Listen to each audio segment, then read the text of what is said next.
शक्तिपात के माध्यम से कुंडलिनी जागरण के संबंध में कुछ प्रश्न और उनके उत्तर। जब तक कोई साधन का साध्य की तरह ही आदर नहीं करेगा, उसकी देखभाल नहीं करेगा, तब तक साध्य प्राप्त भी कैसे होगा। आदर करना तथा देखभाल करना एक ही बात है तथा साधन के प्रति आसक्त हो जाना दूसरी बात। यह आवश्यक नहीं कि जिसके प्रति हम आसक्त हैं उसका हम आदर भी करते हों।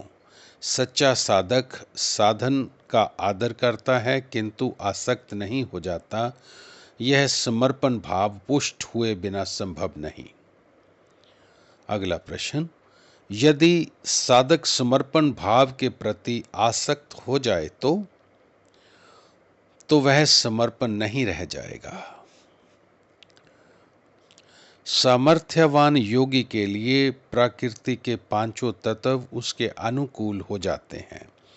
वे तत्व अपने अपने स्वाभाविक गुणों का त्याग कर योगी के मनु अनुकूल आचरण करने लगते हैं। अग्नि का धर्म है कि कुछ भी उसमें डाल दिया जाए उसको जलाकर भस्म कर देगी, किंतु सामर्थ्य योगी के लिए अपने धर्म को भूल जाती है। पृथ्वी अपनी आकर्षण शक्ति त्याग देती है तथा योगी गगन में विहार करता है। योगी के लिए भौतिक विज्ञान के नियम लागू नहीं होते। सच्चा योगी अधिक जबान नहीं चलाता, क्रिया करता है। यह दिखावा नहीं करता क्योंकि दिखावा करने से वास्तविकता छिपी नहीं सकती। यह अभिमान नहीं करता क्योंकि अभिमान ऊपर नहीं उठने देगा। योगी किससे कब कैसा व्यवहार करता है इसको समझ पाना सामान्य जन के लिए असंभव नहीं तो कठिन आवश्यक है। योगियों के आंतरिक अनुभव संसार से गुप्त रहते ही हैं। उसकी व्यवहारिकता का अधिकांश भाग भी लोगों की दृष्टि से ओझल बना रहता है। सच्चा योगी सदैव निर्भय बना रहता है, जबकि दिखावे के योगी भय, आतंक तथा भ्रमात्मक संशयों में जीवन व्यतीत करते हैं। योगी की बड़ी ऊंची बातें करते हैं, योग की बड़ी ऊंची बातें करते हैं, जबकि सामर्थ्य नाम को भी नहीं होता। योग तथा आध्यात्मिकता केवल वाचालता का विषय नहीं, पहले स्वयं करना, आंतरिक अनुभव तथा सामर्थ्य प्राप्त करना तथा यदि आवश्यक हो तो दूसरों को भी अनुभव प्राप्त करा सकने की क्षमता का नाम योग है।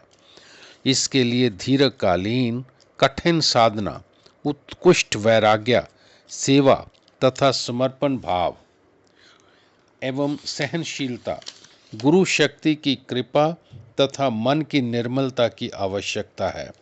साधन के अत्यंत दुर्गम पथ पर साधक को पग पग पर गुरु कृपा की आवश्यकता अनुभव होती रहती है। जितने उच्च स्तर का साधक उतने ही उच्च आसन पर आसीन गुरु तत्व साधन में सहायक हो सकता है। वास्तविकता तो ये है कि साधक साधन नहीं करता, गुरु तत्व ही करता है। साधक की साधन सीमा अधिक समर्पण पर आधारित तथा सीमित है। गुरु शक्ति का शिष्य के प्रति क्रियाशील होना ही यथार्थ गुरु कृपा है। योग मार्ग में ऐसी अवस्था आती है जब साधक को अपने तथा अन्यों के संचित संस्कार तथा प्रारब्ध संस्कार प्रत्यक्ष हो उठते हैं। संचित संस्कारों के प्रत्यक्षीकरण पर पूर्व के जन्मों का वृत्तांत ज्ञात हो जाता है, तो प्रारब्ध संस्कार प्रत्यक्ष होने पर भविष्य में घटित होने वाली घटनाओं की सूचना होती है। जय गुरुदेव।